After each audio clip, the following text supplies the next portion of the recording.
I mean, ciao. Around this time of year, I've been noticing jack-o'-lanterns, and they've gotten me thinking about the origin of the world. And I mean, of course, the origin of the word world.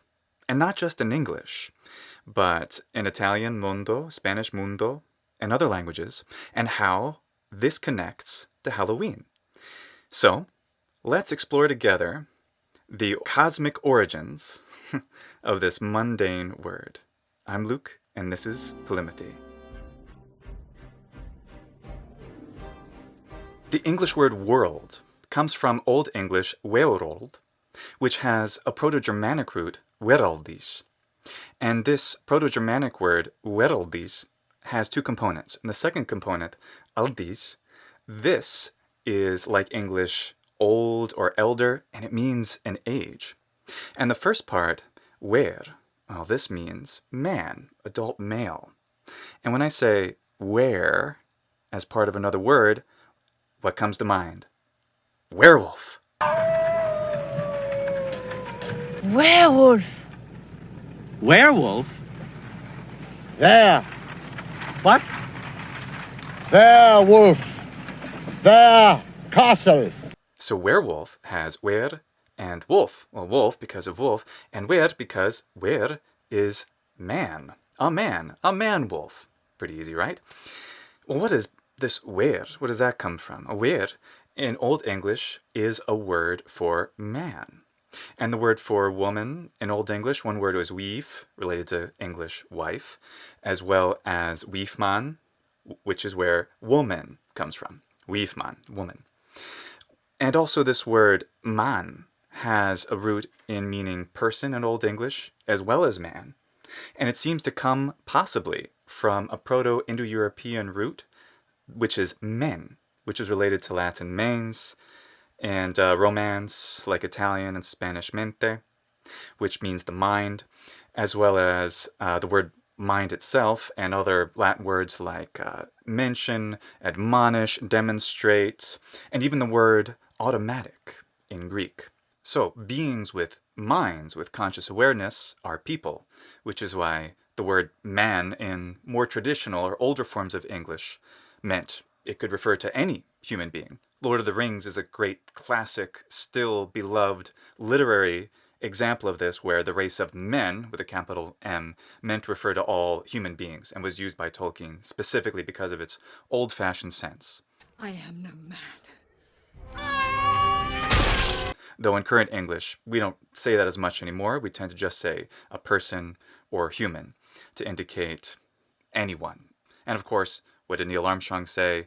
One giant leap for mankind. For all mankind, meaning for all humanity, for all human beings. Old English ver is cognate with Latin vir, which also means man, as well as the Latvian word for husband, which is virs. It may also be cognate with the ancient Greek word hierax, which means a falcon, because falcons were associated with hunting.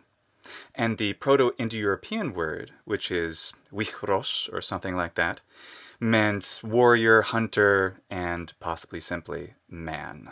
So that's where the English word world comes from. And of course it has cognates in languages like German, Welt, as well as in the Scots language, Warld.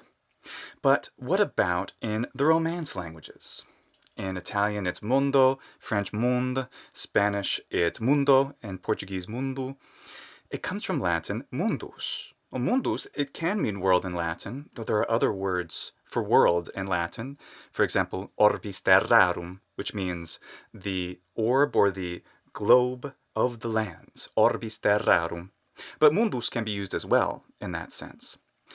And that, of course, is where we get our word mundane. So, the Latin word mundus can refer not just to this world, but also, euphemistically, to the underworld, to the realm of the infernal gods. By the way, inferi, infernal, it has that root inferi, just means the lower people, the ones that are below, in Latin, inferi. Hence, inferno, which of course is fire. We associate fire with the underworld. And the opening of the underworld is exactly what's depicted in the Tim Burton Disney movie, The Nightmare Before Christmas. It's actually kind of scary how amazingly well this Disney movie depicts something that can be understood in Roman religion. In fact, Stefano Vittori, Chris Davis, and Aurora Van Bell and I have performed this first scene in Latin on my other channel, Scorpio Martianus.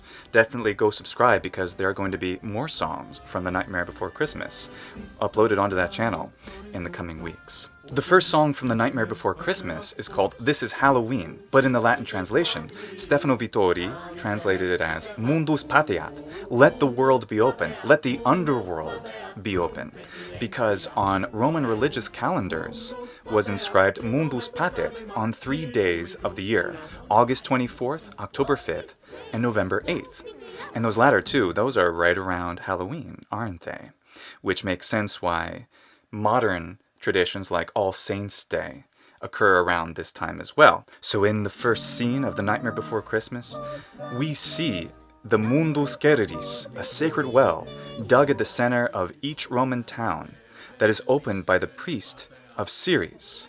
Ceres, or Ceres in the Italian pronunciation of Latin, being the goddess of the harvest. The well is placed at the exact crossing point of the Cardo and the Decumanus, the two principal roads in the middle of almost every Roman town.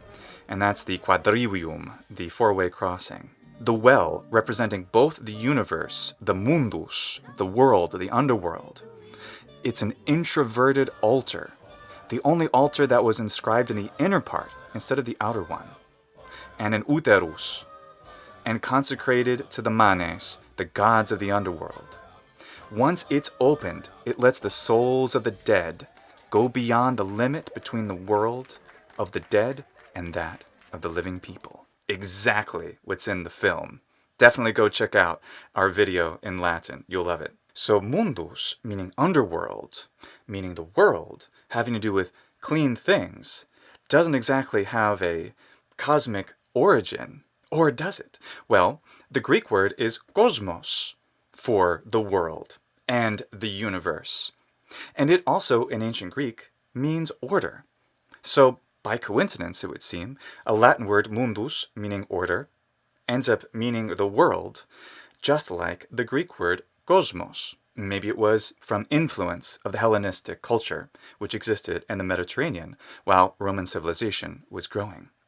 So, cosmos means order, and we think of the cosmos today, like Carl Sagan and Neil deGrasse Tyson, cosmos.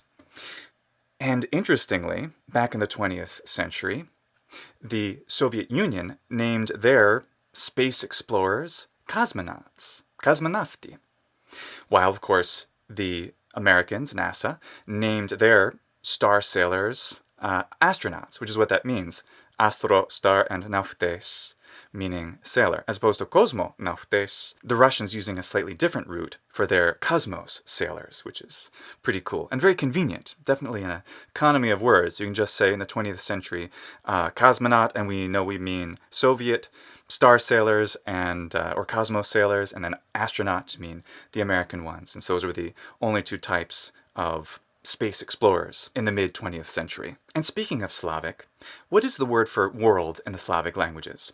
Well, in most of them, it's svet or sviet or sviat, or some word that comes from the Proto-Slavic root, which is svit. And this means light or radiance. And we didn't mention Romanian earlier, but in Romanian, the word for world is lume, which is from the Latin word lumen, the radiance of the sun, of light. Lumen is also a metric word meaning a measurement of luminous flux. So Romanian possibly was influenced by Slavic languages around it to end up calling the world lume, the light. So Slavic languages, most of them, call the world the light, the radiance, as if observing the lights that shine around the globe by night and by day, just like ornaments decorating the sky, just as kosmos means ornament, that orderliness out there. But what is it in Russian? In Russian, it's mir. Well, mir In Russian, it means world, but it also means peace, just like war and peace. So the word mir, a lot of us know this word mir if we're not familiar with the Russian language, because there was a space station, a Soviet-Russian space station, which was named after it, mir, meaning peace. So mir, out there in the cosmos, meaning peace, also means world. That's a fantastic and very meaningful choice, I think, for the name of that space station. So in this time of year, as we decorate our houses with lights, with ornament, with order, at night looking up into the stars, decorations like this one. I made this when I was in 2nd grade. It says Luke. Luke, by the way, has an origin ultimately derived from the same root as lux, Latin for light, and we'll talk about that another time. Oh, and also, I forgot to connect werewolf with Wolfgang Amadeus Mozart, who is my middle name's namesake, since I'm Luke Amadeus Ranieri. Missed opportunity. Well, we'll do that another time. So, this is a time that we can decorate in peace and remember how Halloween and the world were all connected. Happy Halloween.